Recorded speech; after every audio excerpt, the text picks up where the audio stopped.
Hello again, chaps and chapettes. How are we all doing? It's lovely to see you all again, as always. What I've been doing today, guys, albeit rather briefly, is skimming through a couple of clips and snippets from various LBC shows over on Twitter for my sins. I just wanted to try and find something that will keep me amused and make me laugh for half an hour. I did come across a clip from a show from someone called Ollie Dugmore is called. I'm not sure if you're familiar with him. Right, smarmy ass, condescending, self-righteous little shite-hawk that he is, was calling one of his callers a racist. Surprise, surprise. Because this caller decided to ring in to a station like LBC and quote facts. I do have a video of this phone call, guys, but I'm not going to put it on here. I'm just going to give you the audio track. I don't want to risk a copyright strike so soon after coming back from a ban. I'm sure you understand. Do bear with it. Give it a listen. It's only just over a minute long. And yeah, we'll take it from there. Here it is. Whilst yes, it's a alarming and upsetting statistic to see that, despite only making up about 13% of London's total population, Black Londoners account for 45% of the knife murder victims, 61% of knife murder perpetrators, and 53% of knife crime perpetrators. But I think that when you zoom out and you look at the history of serious youth violence in this country that goes back 200 years, and you tell me about the penny mobs or the razor gangs or the schemies in Glasgow, most of whom were white. If you want to think that race is relevant, you've got to tell me what the problem was with the white community in Glasgow. There's more of a culture in the black community to use knives than in the white community. So you're just a racist then? No, you said that. I didn't say that. I know full well I said that. So you just think that you said making a statement, I'm a racist. If you say that black people are more culturally inclined to stab each other, then yes, I will 100% call you a racist. According to my research and my experience in life of growing up in and around the London suburb and travelling globally, yes, I in my youth, I didn't know anybody that was stabbed. As I've got older, there's a lot of people. I work all around Camden, Hampstead, all around those areas. Camden now, you don't want to be. I mean, you may have a look in Camden on it. It could be within your inner circles. Who knows? A bit far away from the Westminster bubble for you, but yeah, I think you need to get out and do a bit more research on it. Thank you for your time. Okay, thank you, Kevin. Thank you for your time as well. Yeah, I would suggest that you probably need to get out a little bit more as well. Do a little bit more research yourself. It's telling that when I spoke to you about violence, serious youth violence in Glasgow, you were quite keen to move the conversation on to youth services and else. You didn't really have an answer to that point. So yeah, there we have it. We have this Ollie Dugmore calling someone a racist for stating uncomfortable truths and uncomfortable facts. What I want to start off by doing, guys, is picking apart a couple of things that this Ollie Dugmore said at the start of the call. He started droning on about gangs in Glasgow or something, didn't he, about 200 years ago, with knife crime, etc., and with them being predominantly white. Well, if you engaged your brain ever so slightly, 200 years ago, I think it's a pretty safe assumption that the black community in this country would have been practically zero. So, of course, these gangs up in Glasgow would have been predominantly white during that era. Wouldn't you have thought? I also want to skim over the statistics that he sort of splurged out at the very start of this video. He pulled them from the Mayor of London website, which is exactly what I've done, and we're going to go through them and just put them into a little bit of a context.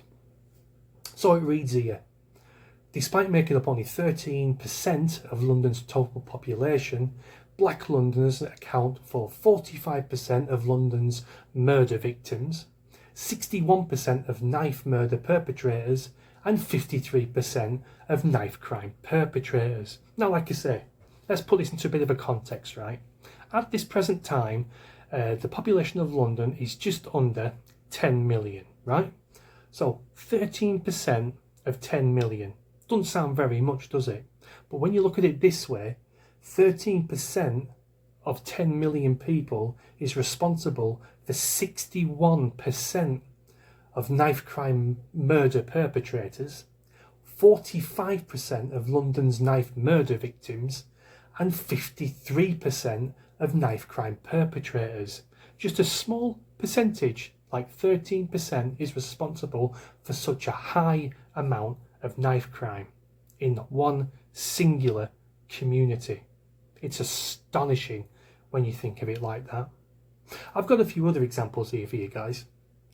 I've got another website here with some statistics on it. I've always struggled saying statistics since school. It's basically a website that tells you countries with the most stabbing deaths per 100,000 deaths. And I'm just going to go through the top 6, okay? Number 1, South Africa with 16.95. Number 2, Lesotho, 16.38. We've got number 3, Eswatini, 9.31. We have number 4, Botswana, 8.88. Number 5, Namibia, 8.08. And we've got number 6, Haiti, with 7.14. Now, what is it about these countries that's quite similar to London? Yes, you guessed it, black communities. We'll put that on the back burner just for a split second and we'll go over another example. There is a research article here in The Independent, guys, by British Pakistani researchers say 84% of grooming gang members are Asian. Now, bearing in mind, this study was conducted by British Pakistani researchers. Just bear that in mind, all right? It's very important that we talk about it.